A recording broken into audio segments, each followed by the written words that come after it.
Hello అండి అందరికీ. గారెలు పైన క్రిస్పీగా కరకరలాడుతూ లోపల సాఫ్ట్గా మృదువుగా ఉండేటట్టు ఎలా చేసుకోవాలో చూపిస్తున్నాను. చాలా టేస్టీగా ఉంటాయి. ఒకసారి తప్పకుండా ట్రై చేయండి.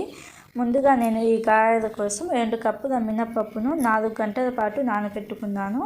4 గంటల తర్వాత చూపిస్తున్నాను చూడండి. మినపప్పు అయితే బాగా నానిపోయింది కదా. ఈ నానిన మినపప్పును ఒకసారి నీళ్ళతో శుభ్రంగా కడిగి నీళ్ళు మొత్తం వంపేసుకొని ఈ మినపప్పును నేను 2 సార్లు మిక్సీ జార్లోకి వేసుకుంటున్నాను. మొదటిసారి మిక్సీ వేసేటప్పుడు మిక్సీ అనేది ఫస్ట్ స్టెప్లోనే ఉంచేసి కొంచెం నీళ్ళు వేసుకుంటూ ఒక 4-5 నిమిషాల పాటు బాగా మిక్సీ పట్టుకుంటే మనకి పిండి అనేది ఫ్లఫీగా గ్రైండర్లో వేసినట్టే వచ్చింది. ఇప్పుడు ఈ ఫ్లఫీ బ్యాటర్ని ఒక బౌల్లోకి మార్చుకుని రెండోసారి మినపప్పు మిక్సీలో వేసేటప్పుడు 2 ఇంచుల అల్లం పైన పొట్టు తీసి సన్నగా కట్ చేసుకొని వేసుకోండి.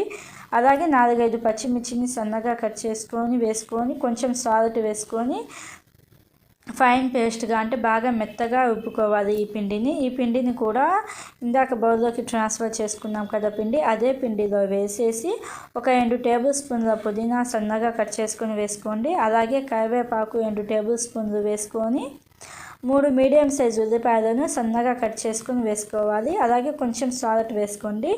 సాల్ట్ ఇందాక కూడా వేసాం కదా, చూసుకొని వేసుకోండి. ఇలాగ సాల్ట్ వేసిన తర్వాత కొత్తిమీర ఒక పావు కప్పు సన్నగా కట్ చేసుకుని వేసుకోవాలి. ఇలాగ ఇవి మొత్తం వేసేసి ఒక 4-5 నిమిషాల పాటు బాగా కలుపుకోవాలి పిండిని.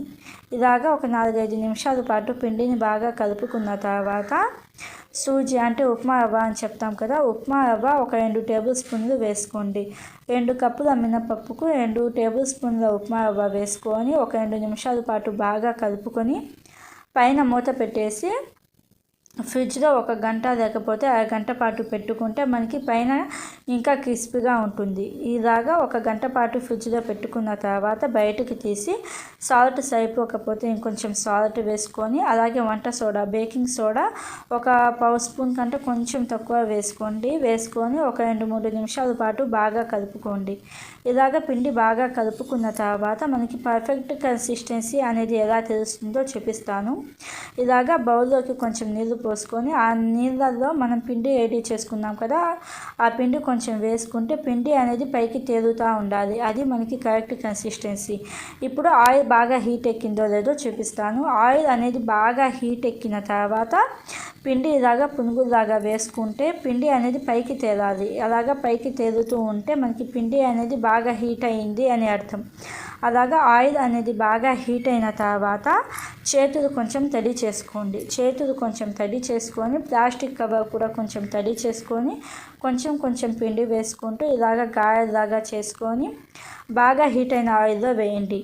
ఆయిల్లో వేసిన తర్వాత మంట కొంచెం తగ్గించి అంటే మీడియం ఫ్లేమ్లో పెట్టుకొని 2 వైపులా ఇలాగ ఒక 4-5 నిమిషాల పాటు కాల్చుకుంటే మనకి క్రిస్పీ గారెలు అనేవి వస్తాయి. ఇప్పుడు ఒక 30 సెకండ్స్లో తీస్తాము అన్నప్పుడు మంట అనేది హై ఫ్లేమ్లో పెట్టి బయటకు తీయండి. ఇలాగా మంట ఒక 30 సెకండ్స్ పాటు హై ఫ్లేమ్లో పెట్టి గారెలు తీస్తే అస్సలు పీల్చవు నూనె అనేది. ఒకసారి ఈ టిప్స్తో గారెలు ట్రై చేయండి. ట్రై చేసి ఎలా అనిపించిందో కామెంట్స్లో చెప్పండి.